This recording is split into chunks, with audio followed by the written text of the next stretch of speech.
ایک زمانے میں ایک سلطنت ہے جو پہاڑیوں اور سرسبز جنگلوں کے درمیان بسی ہوئی تھی۔ وہاں ایک خوبصورت شہزادی رہتی تھی جس کا نام روزلنڈ تھا۔ وہ صرف کوئی شہزادی ہی نہیں تھی بلکہ اپنی سلطنت میں اگنے والے پرفتن پھولوں کے ساتھ منفرد تعلق کی وجہ سے دور دور تک روز شہزادی کے نام سے جانی جاتی تھی۔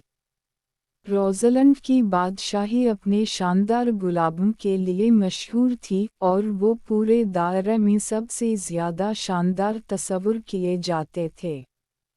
لیجنڈ یہ تھا کہ یہ گلاب جنگل کی پریوں کا تحفہ تھے جنہوں نے روزلنڈ کو ایک خاص طاقت، پھولوں کے ساتھ بات چیت کرنے کی صلاحیت سے نوازا تھا۔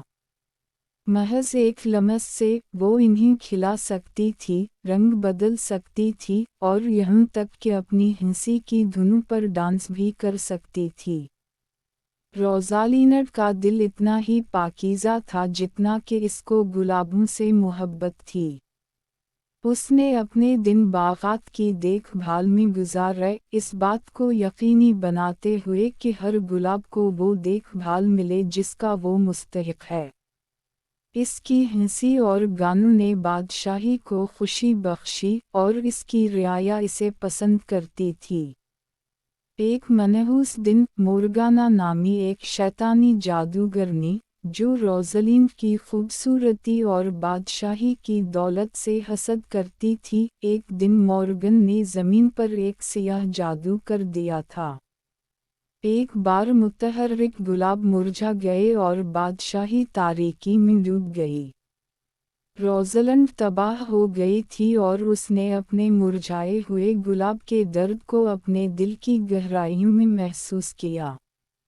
اپنی بادشاہی کو بچانے کے لیے پرعزم، روزلنڈ نے مورگانا کی لعنت کو توڑنے کے لیے جدوجہد کا آغاز کیا۔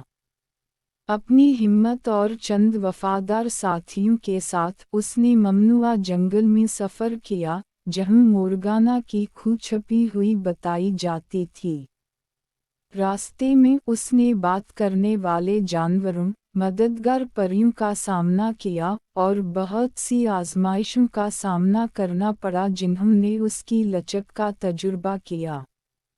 ایک خطرناک سفر کے بعد، روزلنڈ آخرکار مورگانا کی کھو تک پہنچ گیا۔ ایک شدید جنگ شروع ہوئی، لیکن اپنی بادشاہی کے لیے اس کی اٹل محبت اور گلابوں سے اس کے تعلق کی مضبوطی کے ساتھ، روزلنڈ مورگانا کے جادو کو توڑنے اور جادوگرنی کو ہمیشہ کے لیے نکال دینے میں کامیاب ہو گئی۔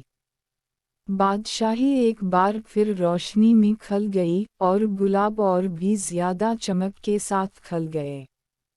روزلنڈ حقیقی گلاب شہزادی کے طور پر واپس آئی، نہ صرف اس کی خوبصورتی کے لیے بلکہ اس کی بہادری اور مہربانی کے لیے بھی قابل احترام تھی۔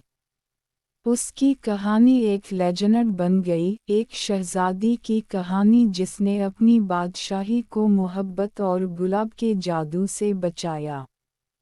روزلنڈ نے حکمت کے ساتھ اپنی سلطنت پر حکمرانی کی، اس بات کو یقینی بنایا کہ گلاب پھلے پھولے اور اس کے لوگ ہم آہنگی سے رہیں۔ گلاب شہزادی کے طور پر اس کی میراث اس کے مضامین کے دلوں میں زندہ رہی، اور دلکش گلاب کھلتے رہے، جو محبت اور فطرت کی پائیدار طاقت کی علامت ہے۔